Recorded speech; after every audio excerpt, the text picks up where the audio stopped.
मित्रों नमस्कार। मैं प्रोफेसर सुबोध सिंह शिवगीत आज अपने देश, समाज और साहित्य के बीच से एक ऐसे शख्सियत को लेकर आया हूं जिसके नाम उच्चारण से पहले मैं अपने देश पर दो पंक्तियां रखना चाहता हूं कि हमको है अभिमान देश का जिसके पांव पखारे सागर। ये गीत है संघ का। हमको है अभिमान देश का जिसके पांव पखारे सागर, गंगा भरे संवारे गागर, शोभित जिस पर स्वर्ग वही तो, शोभित जिस पर स्वर्ग वही तो, शीश मुकुट हिमवान देश का जिसके रजकण का कर चंदन, जिसके रजकण का कर चंदन, झुक झुक नव करता पद वंदन, जिसके रजकण का कर वंदन, झुक झुक नव करता पद वंदन। ये अपने देश की महत्ता है जिसे किसी गीतकार ने लिखा। मित्रों आज मैं एक ऐसे योद्धा की बात कर रहा हूं जो सिर्फ योद्धा नहीं है, भक्ति और शक्ति का समन्वय है, जिसने न सिर्फ अपने पिता को बल्कि पूरे विश्व को भी प्रभावित किया, यह करके कि धर्म चलावन और संत उबारन की जरूरत है। हमारे देश में कवियों को कोई कमी नहीं है। सूर है, तुलसी है, कबीर है, नानक है, सभी भक्त हैं, पर गुरु गोविंद सिंह योद्धा भी है और भक्त भी है। साथ ही मानव मात्र की समता और सभी में एक ज्योति की पराकाष्ठा में उसकी आस्था है। वह एक ऐसा कवि जिसने वीर रस की वैसी कविताएं लिखी जिसके बल पर आज समाज जागृत हुआ। वह छोटा सा बच्चा था, 1666 में पटना साहिब में जन्मे। अपने गुरु गोविंद सिंह जी की जन्म तिथि है कल, पौष की सप्तमी तिथि है। 1666 में जन्मे हुए और मात्र 42 वर्ष की अवस्था में 1708 ईस्वी में नांदेड़ में जिनका निधन हुआ, जहां हुजूर साहब आज भी है। ऐसे योद्धा जो मात्र 42 वर्ष में गुजर गए और गुरु ग्रंथ साहिब ही नहीं, पूरे पंथ को, खालसा पंथ को एक गुरु के ग्रंथ के माध्यम से एकत्रित किया।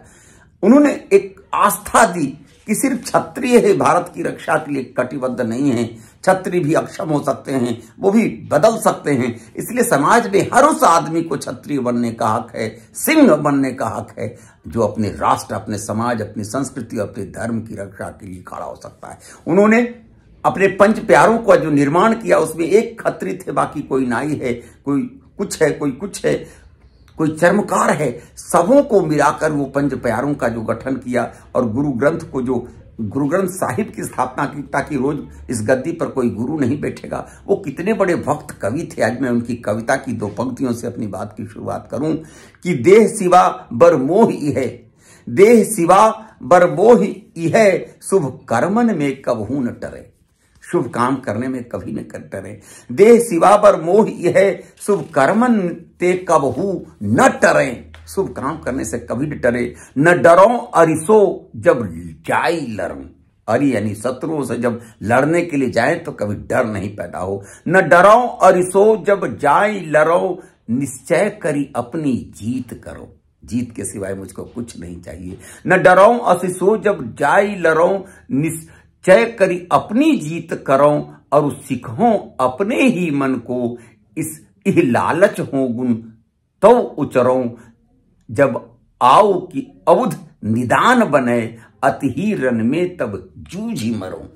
जूझ के मरने की संकल्पना के साथ जिस व्यक्ति ने कविता की रचना की वो कोई और नहीं, 9वें सिख के गुरु तेग बहादुर जी के पुत्र गुरु गोविंद सिंह जी हैं।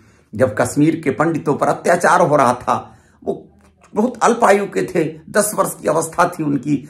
कश्मीर के लोग आए गुरु तेग बहादुर के पास कि कश्मीर में तो ऐसी शर्तें लगा दी गई हैं कि हमको इस्लाम कबूल करना ही है, हमें एक ऐसा योद्धा चाहिए जो उन मलेच्छों पर को पराजित कर सके, और उसके लिए एक समर्पित योद्धा की जरूरत है। छोटा सा बालक गुरु गोविंद सिंह अपने पिता तेग बहादुर जी से कहते हैं कि पिताजी आपको छोड़ के ऐसा कौन हो सकता है। और तेग बहादुर जी ने तब जाकर उन कश्मीरी पंडितों पर, कश्मीरी हिंदुओं पर हो रहे अत्याचार के खिलाफ अडिग अपना वचन निभाया। कहा कि तुम तेग बहादुर को बदल दो तो हम जाने कि तुम्हारा इस्लाम हम कबूल कर लेंगे। मित्रों ये जो बाबर, हुमायूं, अकबर की बात चाहते हैं, मगर अत्याचार की पराकाष्ठा औरंगजेब ने कर दी थी। हिंदुओं पर तरह तरह के मंदिर तोड़े जा रहे थे और उस अत्याचार के खिलाफ गुरु तेग बहादुर अभी भी दिल्ली का जो तेग बहादुर जी का इलाका, ये गुरुद्वारा है, आज भी उसका है कि गुरु तेग बहादुर ने शीश कटा दिया अपने देश के लिए, मगर अपना धर्म नहीं बदला, अपनी संस्कृति नहीं छोड़ी और मुगलों को बता दिया कि एक वीर ऐसा है जिसको तुम चाहे जितनी लाख यातनाएं दे दो मगर वह बदलेगा नहीं। वही तेग बहादुर के पुत्र गुरु गोविंद सिंह जी, जिनका पटना साहिब में जन्म हुआ, इसी शुक्ल पक्ष सप्तमी के दिन 1666 में हम गुरु गोविंद सिंह जी की याद में आज चंद बातें रखना चाहते हैं। हमारे देश में बड़े बड़े विवेकानंद जैसे संत हुए। विवेकानंद ने एक जगह लिखा है, स्मरण रहे यदि तुम अपने देश का कल्याण चाहते हो, स्मरण रहे यदि तुम अपने देश का कल्याण चाहते हो, तुम में से प्रत्येक को गुरु गोविंद सिंह बनना होगा। तुम में से प्रत्येक को गुरु गोविंद सिंह बनना होगा। भले ही तुम्हें अपने देशवासियों में सहस्रों दोष दिखाई दें, पर ध्यान रखना कि उनमें हिंदू रक्त है, पर ध्यान रखना कि उनमें हिंदू रक्त है। वे तुम्हें हानि पहुंचाने के लिए सब कुछ करते हों, तब भी वे प्रथम देवता हैं जिनका तुम्हें पूजन करना है। यदि उनमें से प्रत्येक तुम्हें गाली दे, तब भी तुम्हें उनके लिए स्नेह की भाषा बोलनी है। आज परिस्थितियां हैं कि अपने ही हिंदू भाई अपने को नहीं मानने के लिए तैयार है, वो गालियां बकते हैं, फिर भी उन्हें तुम्हें स्नेह की भाषा बोलनी होगी। और यदि वे तुम्हें धक्का देकर बाहर भी कर दें, तब भी तुम कहीं दूर जाकर इस शक्तिशाली सिंह गोविंद सिंह के समान मृत्यु की गोद में चुपचाप सो जाना, मगर अपने संस्कृति की रक्षा के लिए पीछे मत हटना। ऐसा ही व्यक्ति हिंदू कहलाने का वास्तविक अधिकारी है। यदि यही आदर्श हमारे सामने रहना चाहिए। आओ हम अपने समस्त विवादों में आपसी कलह को समाप्त कर स्नेह की इस भव्य धारावाह को सर्वत्र प्रवाहित कर दे। ये ओजस्वी उद्गार स्वामी विवेकानंद के हैं और स्वामी विवेकानंद प्रभावित थे किससे? वही जो 1.25 लाख से एक लड़ाऊं, चिड़ियों से मैं बाज लड़ाऊं। 1.25 लाख से एक लड़ाऊं, चिड़ियों से मैं बाज लड़ाऊं, तभी गोविंद सिंह नाम कहाऊं। यह उक्ति जिनके लिए कही जाती है, वे गुरु गोविंद सिंह कितने प्रतापी थे, समाज के प्रति उनकी दृष्टि कितनी स्पष्ट थी, यह स्वामी विवेकानंद के इस उद्गार से स्पष्ट होता है। चिड़ियों से मैं बाज लड़ाऊं, अर्थात साधारण से साधारण लोगों के माध्यम से, जो क्षत्रिय नहीं है, जो राजपूत नहीं है, उनको भी उनके अंदर शक्ति भर देना, उनके अंदर अमृत तत्व का संचार कर देने वाले व्यक्ति का नाम गुरु गोविंद सिंह है। चिड़ियों से बाज को लड़ाना, अर्थात जो उस समय तत्कालीन हिंदुओं की स्थिति थी, वो चिड़ियों की तरह थे। वो हताश थे, निराश थे, उदास थे, उनके मंदिर तोड़े जा रहे थे, जबरन उनका धर्म का परिवर्तन कराया जा रहा था, और ऐसे में सारा समाज सिर्फ क्षत्रियों की ओर निर्भर था। उस निर्भरता को समाप्त करने के लिए गुरु गोविंद सिंह ने खालसा पंथ की स्थापना की, और खालसा पंथ की स्थापना के माध्यम से समाज के हर वर्ग, हर वर्ण के लोगों को सिंह बनाने का संकल्प लिया, और उस संकल्प पर जीवन भर अडिग रहे।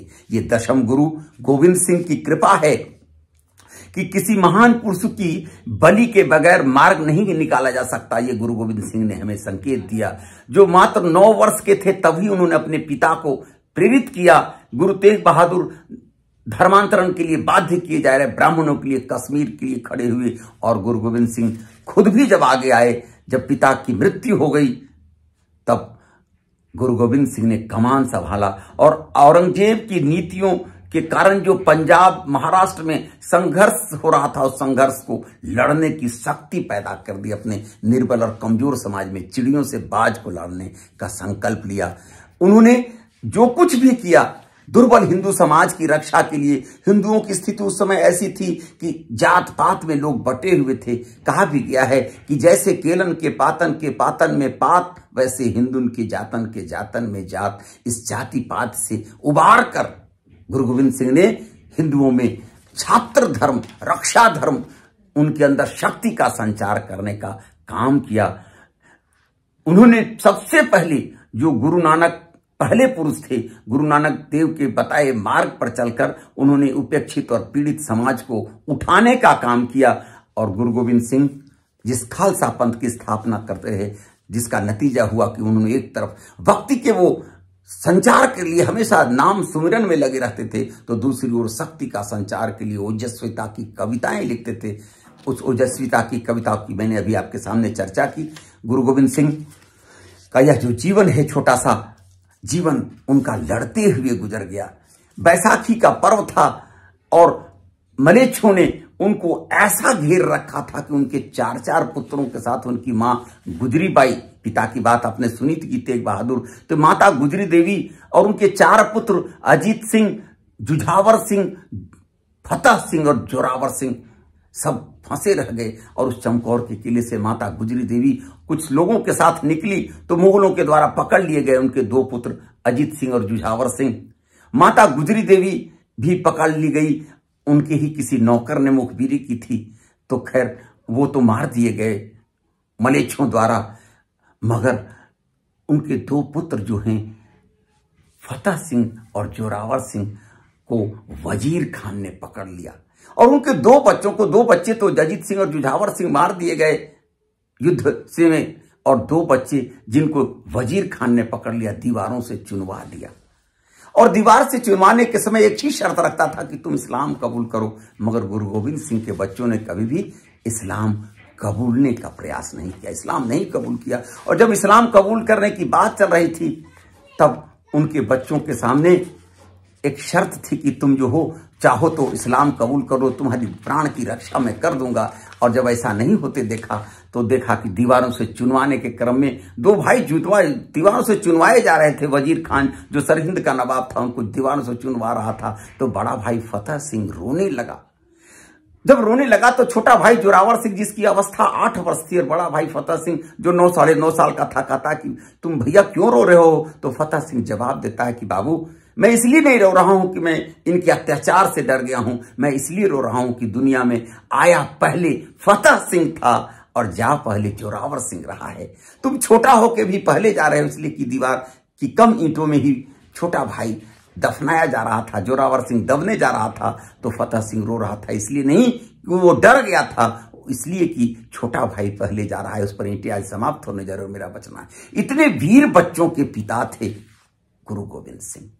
2 बच्चे मर गए, 2 बच्चे जो बचे हुए थे उनको दीवारों में चुनवा दिया गया। मगर वो अपने 5 प्यारों को कभी भी उतना ही हक देते थे जितना वो स्वयं करते थे। जब खालसा की स्थापना हो रही थी बैसाखी पर्व के दिन, उनके सामने उनको लगा कि आज मैं सच्चाई को सामने रख दूं, तो वो 5 प्यारों को मांग करते हैं। पहला प्यारा उनको जो मिलता है वो कोई और नहीं था, दयाराम था, जो लाहौर का एक खत्री था। दूसरा प्यारा मिला जो दिल्ली का एक जाट धर्मदास आगे बढ़ता है। 2 जब मिल गए तो तीसरा द्वारिका का एक धोबी था, मोहक चंद, और जगन्नाथपुरी का रसोईया हिम्मत और बिदर जो नाई जाति के थे, साहब चंद आए।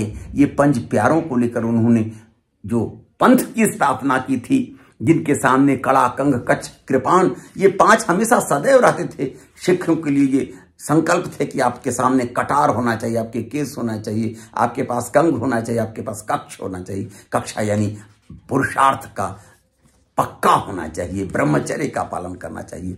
ऐसे में गुरु गोविंद सिंह ने अपने 5 प्यारों के माध्यम से राष्ट्र को जगाने का काम किया। वो जो क्षत्रिय नहीं थे उनको भी क्षत्रिय बनाया, और खालसा पंथ की स्थापना के माध्यम से उन्होंने अपने समाज को एकजुट होकर उन शक्तियों को एकजुट किया कि जब सबके शत्रु एक हैं, मलेच्छ हैं, मुस्लिम हैं, तो उन मलेच्छों, मुस्लिमों, मुगलों से लड़ने के लिए जब सबके शत्रु एक है तो तुमको भी एक होना होगा। छोटी छोटी शक्तियों को एकजुट कर कर लड़ते रहे गुरु गोविंद सिंह, और उस लड़ाई का नतीजा ये हुआ कि एक दिन ऐसा आया कि 40 सिखों को 10,000 सिखों से लड़ने की नौबत आ गई। और उस नौबत में भी गुरु गोविंद सिंह के वो 40 सिख कभी पीछे नहीं उड़े, जिनको आज भी हम 40 मुक्ते कहते हैं। खंडराना का नाम भी बदलकर उसी समय मुक्तसर रखा गया। ये गुरु गोविंद सिंह की जीवनी है।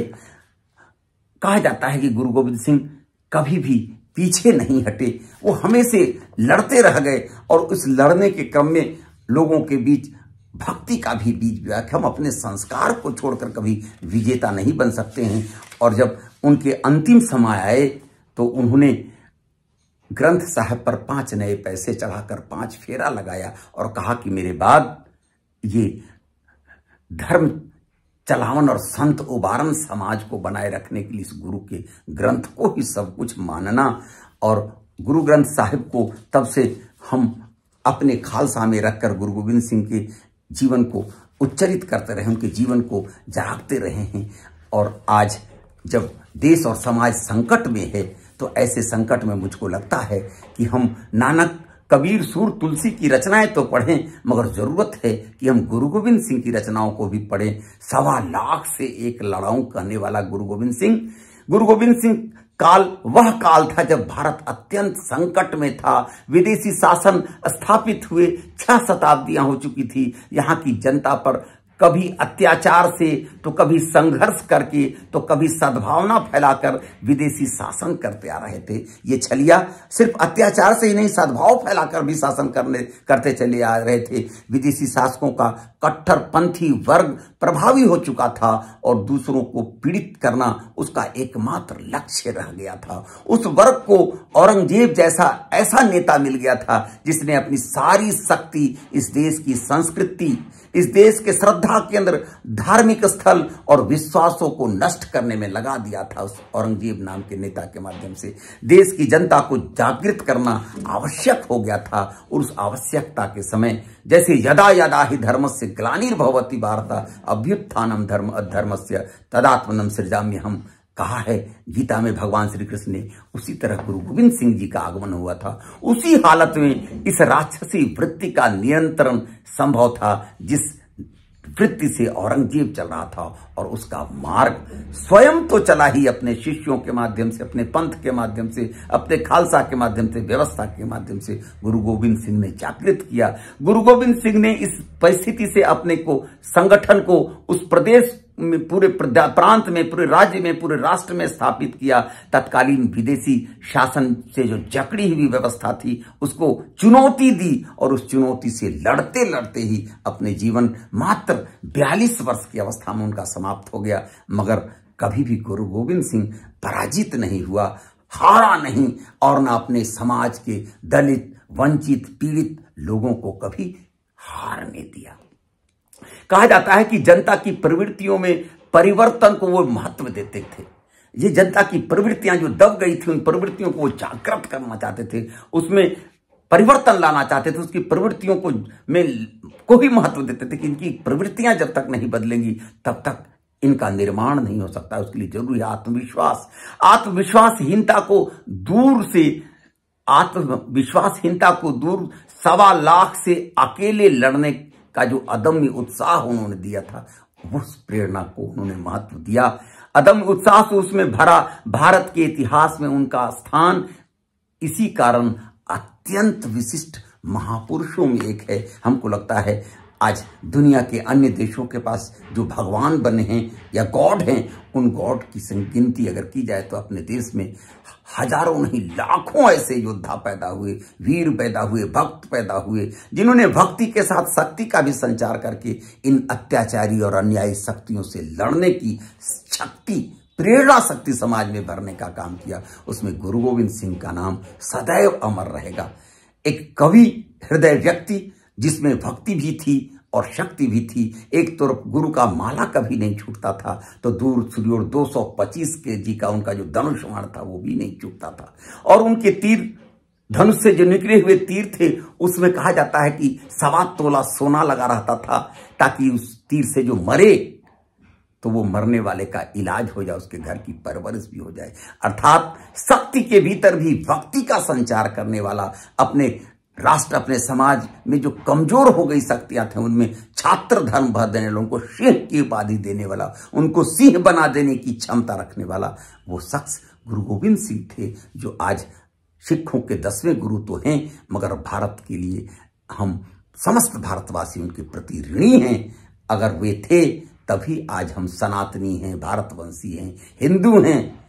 आज हिंदुओं की रक्षा के लिए, उनकी एकता के लिए, औरंगजेब की अन्यायी शक्ति से लड़ने के लिए जो हमें क्षमता दी थी गुरु गोविंद सिंह ने, हम उसको नमन करते हैं। मित्रों, कल पौष शुक्ल पक्ष की 7वीं तिथि है। हम गुरु गोविंद सिंह को सादर नमन करें अपने विचार अगर अच्छे लगे हों तो आप अपने मित्रों साथियों तक भी इसे शेयर करें, क्योंकि इन्हीं महापुरुषों की बदौलत आज भी भारत भारत है और भारत पुनः विश्व में अपना नाम ऊर्जा के साथ अर्जित करने की दिशा में बढ़ रहा है। जरूरत है कि हम ऐसी बातों को स्वयं तो जाने ही अपने मित्रों को भी बताएं और हमें भी कुछ अपने मंतव्य देकर उत्साहित करें, ताकि आगे हम भी ऐसा कुछ आपके पास साहित्य और समाज से लेकर आ सकें। मित्रों बहुत बहुत नमस्कार, धन्यवाद। नमस्कार। शिवगीत आज अपने देश समाज और साहित्य के बीच से एक ऐसे शख्सियत को लेकर आया हूं